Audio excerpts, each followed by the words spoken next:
सूजी महाराज कहते हैं सर्व सिद्धांत निष्पन्नम भक्त्यादिके विमर्धनम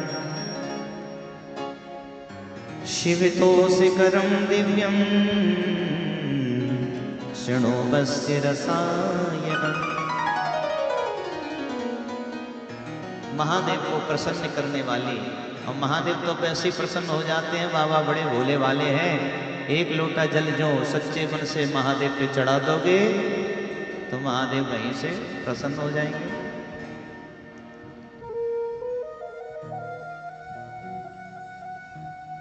लेकिन सूजी महाराज कहते हैं सोनक जी,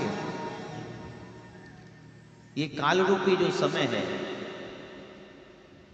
ये बड़ा भयंकर है, और इससे बचने के लिए शिव नाम का ही आश्रय ग्रहण करें।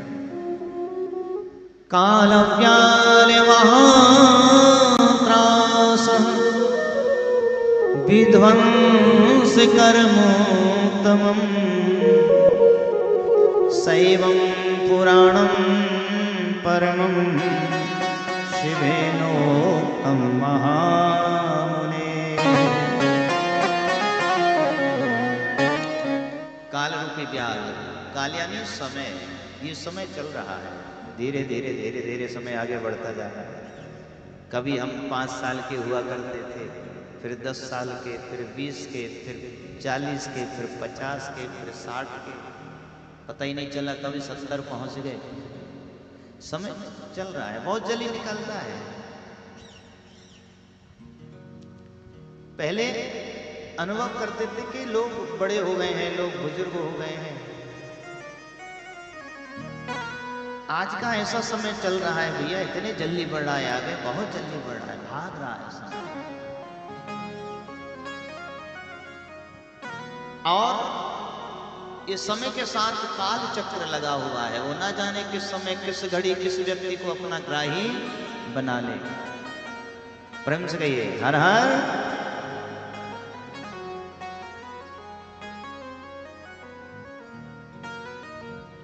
उस काल रूपी व्याल से निवृत्ति का एक ही उपाय है, वह भगवान की कथाओं को श्रवण करना। समय तो आएगा, समय तो अपना काम बनाएगा, लेकिन जब भगवान की भक्ति हमारे साथ होगी, जब भगवान की कृपा हमारे साथ होगी, वो समय जो बेकार वाला है ना, वो अच्छे समय में बदल जाएगा। यानी हो सकता है यहां से जाना भी पड़े तो फिर 2 प्रकार से जाना होता है। एक प्रकार से जाना होता है कि बंधन में बंध के, रस्सियों में जंजीरों में जकड़ के जाना होता है, और एक प्रकार से जाना होता है ससम्मान जाना। जब ट्रेन का टिकट नहीं होता तो फिर उम्मीद नहीं होती जगह मिले कि ना मिले, अंदर चढ़ने जगह मिले कि ना मिले। हो सकता है अंदर ही ना पहुंच पाए, भटकते रहे, और पहुंच भी गए तो फिर बैठ नहीं सकते। जो पहले से बैठे वो बैठे, और यदि कदाचित रिजर्वेशन है तो कैसे यात्रा होती है? दोनों में बड़ा अंतर है। रिजर्वेशन है तो एक सुकून में यात्रा होती है, पता है कि अपनी सीट तो मिलेगी मिलेगी, और रिजर्वेशन ना हो पाए तो कैसी हलचल होती है।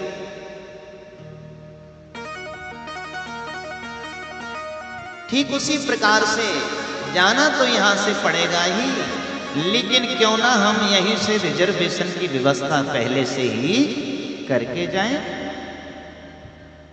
ताकि फिर भटकना ना पड़े, परेशान ना होना पड़े, और वह अच्छा समय प्राप्त करने के लिए भगवान की कथाओं का आश्रय ग्रहण करना। जीवन में व्यापार चलता रहेगा, नौकरी चलती रहेगी, व्यवस्थाएं चलती रहेंगी, और ये ऐसी व्यवस्थाएं हैं ये जीवन पर्यंत चलती है। पहले के समय में कहते थे कि बुजुर्गों को आराम दीजिए। पहले 55 की उम्र में, 60 की उम्र में फिर घर के बड़े बुजुर्ग होते थे, बोले अब कोई काम नहीं करना। अब कि जब तक शरीर चला ना जाए तब तक हर व्यक्ति लगा हुआ है, हर व्यक्ति लगा है।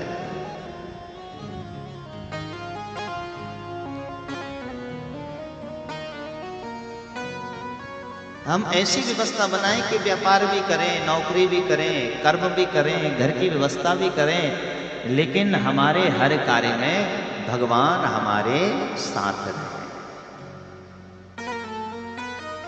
व्यापार करो, खूब नौकरी करो, खूब पैसा कमाओ, लेकिन उस पैसे का सदुपयोग करना भी सीखिए। केवल बंगला बना लेना, गाड़ी खरीद लेना, खेत खलियान खरीद लेना, अच्छे वस्त्रों को पहन लेना, आभूषण ले लेना, यही धन का उपयोग नहीं है। धन का उपयोग है धनात् धर्मम तथा सुखम। उस धन से कुछ हम धर्म करें, और जब धन से धर्म होगा तभी हमारे जीवन में सुख की कामना होगी, तभी सुख आवेगा। बिना धर्म के सुख नहीं आता।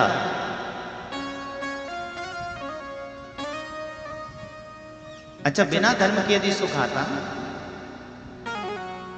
तो हमारी कामना रहती है कि हमारा बढ़िया वाला घर हो जाए। अब बढ़िया घर हो गया, लेकिन उस घर में रहने के बाद भी तो मन में कई बार कष्ट हो जाता है, कई बार मन दुखी हो जाता है, मन बड़ा बेचैन हो जाता है। तो यानी घर का सुख नहीं है। घर तो वही है, लेकिन उसमें भी सुख नहीं है। और सुख और आनंद जो है वह है परमात्मा के ध्यान में, परमात्मा के नाम में।